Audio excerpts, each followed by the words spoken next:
¿Qué dijo tu padre cuando le dijiste que querías estudiar periodismo? Se decepcionó un poco porque mi padre, como había hecho esa reconversión profesional admirable, que venía de una fábrica de harina a la electrónica, quería que sus hijos fuéramos ingenieros. Pero yo le cumplí, yo soy ingeniero técnico en electrónica. Anda, sí. ¿estudiaste Si se va la luz, no contéis conmigo, porque nunca me he dedicado. Pero estudié y lo aprobé y tengo el título. Y mi hermano, que venía detrás, lo estudió, aprobó, él se quedó y él es más ingeniero. Él es un ingeniero de verdad. Manuel ya tenía un cierto ADN de periodista, porque delante de nuestra casa había un descampado que se convertía los domingos en campo de fútbol, y él hacía una crónica con 11 años del partido, ¿no? Cada domingo se hacía la crónica, se colgaba en un bar, y a ese bar iban todos los jugadores, los directivos, el público, a comentar pues todos los detalles del partido. Y entonces un domingo estábamos comiendo, tocan a la puerta así violentamente y va mi padre a abrir a ver qué pasa, y entra allí un directivo: usted, Manuel Campo, ha escrito unas cosas. Y mi padre dice: un momento, que yo soy Manuel Campo, pero hay otro Manuel Campo. Y entonces llama a Manuel, sale Manuel, y el otro se queda alucinado: pero lo has escrito tú. Y era un niño de 11 años.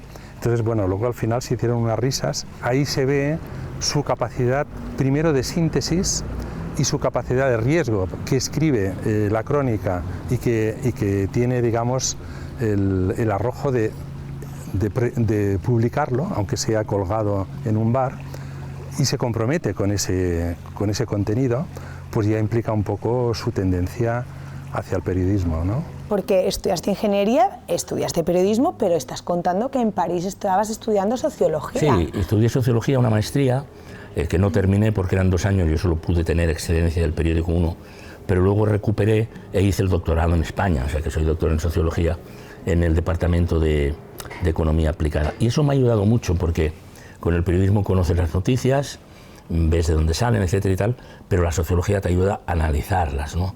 Y a mí la figura esta de la información analizada es la que más me ha gustado. Empiezas como becario, como todo el mundo, en diferentes medios, pero ya como becario y gracias a un reportaje que escribes, creo que paralizas la demolición de un edificio histórico modernista, que ahora además es un centro cultural. Fue realmente un allanamiento de morada, por el cual no se hubieran podido procesar, pero el gran fotógrafo de Telexpress, Nicolás G., se firmaba así por Nicolás González, y yo engañamos a la portera, siento decirlo, pobre señora, no, que nos ha mandado la empresa a hacer unas fotos. Entramos, hicimos las fotos y fue un impacto tremendo en Barcelona, porque habían empezado ya la demolición de una obra modernista en la empresa Núñez y Navarro, el que luego fue el presidente del Fútbol Club Barcelona. Bueno, no se atrevieron a ponernos una demanda, pero es cierto que nosotros recurrimos a aquella treta para parar, digamos, la situación. Pero bueno, no me arrepiento de eso porque ahí está la Casa Wolferix. ¿Y en qué momento sientes que tienes que volver a emigrar y tienes que venirte a Madrid? Porque me imagino que lo vivirías como bueno, otra migración, ¿no? En realidad fue la crisis, y la crisis, un día cerraron en Barcelona 4 periódicos al mismo tiempo. Ahí había grandes periodistas, pero todo eso cerró. Y al cerrar, pues el mercado no podía reabsorber 250 periodistas que nos quedamos, además de toda la gente de talleres y tal, que se quedaron nos quedamos en paro. Y hubo que emigrar, unos fueron a Sevilla, otros cambiando de profesión, y yo tuve la oportunidad de venir a Madrid y ya me quedé en Madrid. En aquellos años 80, los pasillos de Televisión Española eran un hervidero con Chicho Ibáñez Serrador y toda su troupe del 1, 2, 3, responda otra vez. Cualquier compañero de profesión de Manuel era muy conocido por todos los espectadores. Jesús Hermida o Luis Mariñas, por ejemplo. 2 parejas presentaban los informativos, el famoso Telediario. Campo Vidal con García Campoy a las 3 de la tarde y Paco Lobatón y Ángel Escaso por las tardes.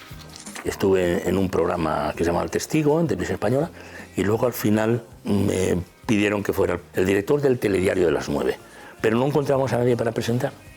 Hubo 27 candidatos y candidatas, y al final me dijo Balbín: prueba tú. Dijo: vale, presentas tú y ya no eres el director, eres el subdirector y de director Luis Mariñas, con lo cual fue de nuevo una gran escuela y estuvo fantástico. El calendario de adhesión de España a la Comunidad Europea sufrirá un retraso.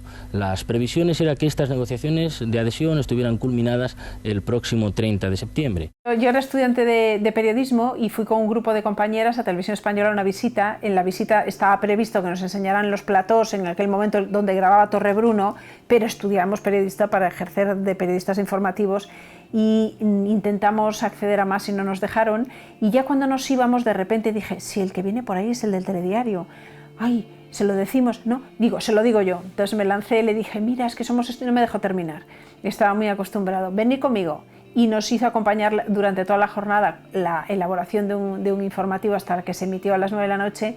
Lo disfrutamos muchísimo y tomó nota en nuestros teléfonos porque dijo, si me surgen oportunidades de prácticas, y a partir de ahí mantuvimos un contacto profesional primero, que con el tiempo se convirtió en personal y que luego se convirtió en mi compañero de vida.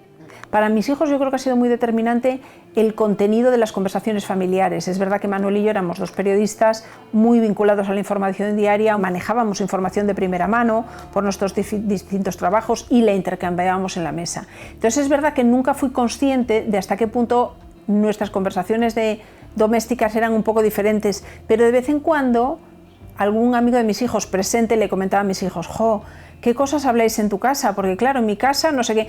Y a ellos les ha marcado mucho en el sentido de que sí han tenido esa inquietud siempre por tener un nivel de información, lo valoran, siempre se han criado con periódicos. Mis hijos bajaban a desayunar, en la mesa de la cocina siempre estaban varios periódicos. Entonces, aunque solo fuera la portada, sabían de qué iba el mundo. Y eso es una suerte, ellos lo consideran una suerte, ahora que son mayores siempre nos lo ponen en valor. ¿Cómo habrá sido crecer siendo hijo de una pareja de periodistas de primera división, como Manuel Campovidal y María Rey? ¿Se imaginan sus conversaciones sobre la actualidad, comiendo, cenando? Se lo preguntamos a Yago, uno de los 3 hijos de la pareja. Bueno, Yago, qué bien estar aquí contigo, y me apetecía mucho que me contaras cómo era esta casa cuando tú eras pequeño. ¿Tú sentías que tu padre y también tu madre eran periodistas tan reputados, tan importantes, tan influyentes en el país? A ver, cuando eres pequeño yo creo que no te das cuenta realmente de la envergadura de los mundos en los que se movían, ¿no? O sea, al final sí que ves que tus padres son periodistas, la gente te lo dice, la gente les conoce, que también es algo llamativo cuando vas por la calle, pero hasta que no te haces un poco mayor no coges perspectiva y ves en lo que estaban haciendo en esos momentos, ¿no? y la importancia de lo que hacían y el trabajo que desempeñaban. Ves gente pasar por casa y te pasa lo mismo. Es decir, por ejemplo, por aquí pasó en un momento Rubalcaba, cuando nosotros creo que teníamos 5, 6, 7 años, mi hermano y yo, y él, Rubalcaba era muy del Madrid, y cuando entró a casa, bajamos por la escalera mi hermano y yo, los dos con unas zapatillas, cada uno del Barça. Él cogió y dijo, Manuel, no me hagas esto, por Dios, agobiado porque lo sentía mucho. Y nosotros no nos dábamos cuenta realmente del contenido de lo que estaban hablando, pero nos quisimos quedar a su conversación expectantes durante horas. Porque al final la manera en la que hablaban, la profundidad, el cómo se conectaban, eso ya era llamativo, ¿sabes? Entonces, sentíais que algo se estaba cociendo importante, efectivamente, ¿no? sin saber nada de contexto de lo que estaba pasando, pero tú querías estar ahí porque notabas una conexión diferente. Entonces, en esos sentidos, sí que creo que hay un aprendizaje de lo que ha ido pasando que no nos hemos dado cuenta según pasaba, pero que luego se nos puede ver representados en diferentes aspectos.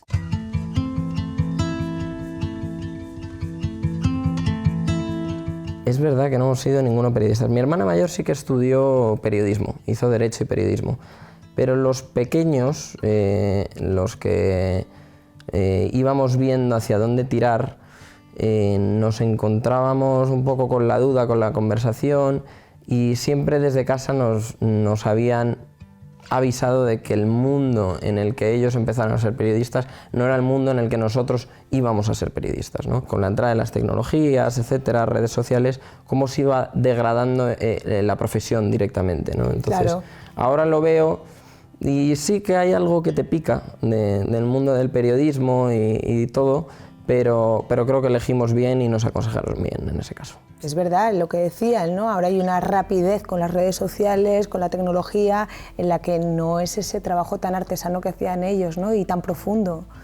Mi padre, cuando empezaba en televisión, no había más que 2 canales.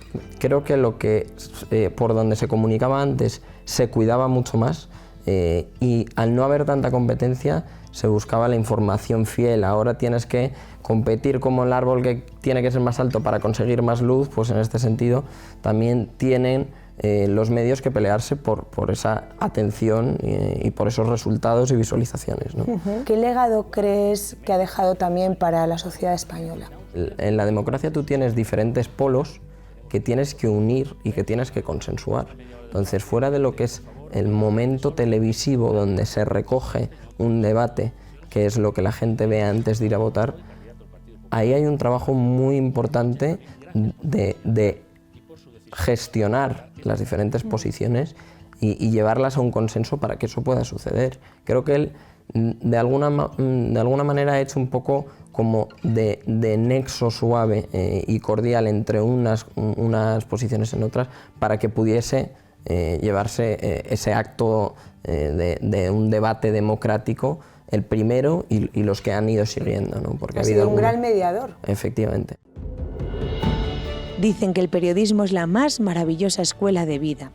Y aunque ninguno de los 3 hijos de la pareja formada por Manuel Campovidal y María Rey se ha dedicado a la noble profesión de sus padres, han aprendido, gracias a su ejemplo, valores como el respeto, el compromiso, el amor a las raíces y a la verdad, entre muchas otras cosas.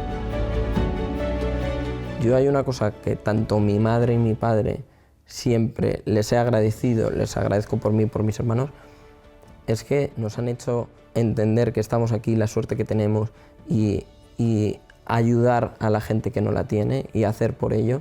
Entonces, creo que hay algunos valores que, oye, no me van a hacer destacar a la hora de conseguir un trabajo o no, pero me van a hacer destacar a la hora de cuando yo tengo una pareja, cómo la cuido, cuando tenga unos hijos, cómo les educo y con mis relaciones sociales, ¿no?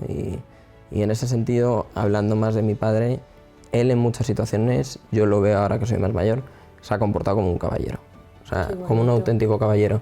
No solo al entrar en una situación, sino sobre todo al salir de ella, que a veces es lo más complicado, ¿no? Cuando algo se rompe, el saber mantener una postura en la que todo siga quedando unido, eso, saber estar, ¿no? El saber estar, el saber salir, ¿verdad? Qué bonito, saber estar, saber salir, tiene que ver con el sentido común, pero a veces... Pero a veces se pierde y sobre todo cuando llegan las emociones. Claro, exactamente. Es cuando más se complica, claro.